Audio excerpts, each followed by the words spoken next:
1980 দশকে নাইকি খুবই খারাপ অবস্থায় ছিল। তাদের সেল কমে গিয়েছিল এবং তাদের প্রতিদ্বন্দ্বী রিবক বাজারে রাজত্ব করছিল। নাইকি তখন রানারদের জন্য জুতা বানাতো, ফলে তাদের টার্গেট অডিয়েন্স ছিল খুবই সীমিত। তারা মার্কেট খুবই ভালোভাবে এটা ধরে রাখতে পারছিল না এবং 1988 সালে তারা ছোট্ট কিন্তু একটা জিনিয়াস লাইন নিয়ে আসে, জাস্ট ডু ইট। এটা ছিল একটা ইমোশন ড্রিভেন স্লোগান, যেটা মানুষের মনে কাজ করার অনুপ্রেরণা জাগানোর মতো একটা কথা।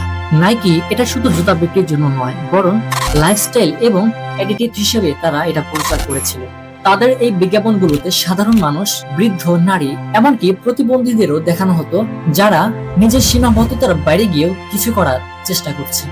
এবং রেজাল্ট হিসেবে তারা যেটা পেয়েছে সেটা খুবই দূরদূরান্ত। তো চলুন আমরা এটা একটু দেখে নিই। 1988 সালে নাইকি ব্র্যান্ডের সেল ছিল প্রায় 800 মিলিয়ন ইউএস ডলার। মাত্র 10 বছরে সেটা বেড়ে যায় 9.2 বিলিয়ন ইউএস ডলারে। ও মাই গড, চিন্তা করেছেন আপনি একটু? 9.2 বিলিয়ন ইউএস ডলার, হিউজ পরিমাণ একটা সেল করেছে তারা সেই সময়। একটু চিন্তা করুন যে কোথায় 800 মিলিয়ন আর কোথায় 9.2 বিলিয়ন ইউএস ডলার, চিন্তা করেছেন একটু? আর তখনই জাস্ট ডু ইট হয়ে যায় বিশ্বের সবচেয়ে আইকনিক স্লোগানগুলোর একটি। তো এখানে নাইকি যে শুধুমাত্র পণ্য বিক্রি করেছে বিষয়টা কিন্তু মোটেও এমন না। তারা পণ্য তো বিক্রি করেছে বটে, তার পাশাপাশি মানুষের মন জয় করেছে। তো এই ছিল নাইকি ব্র্যান্ডের মার্কেটিং স্ট্র্যাটেজি।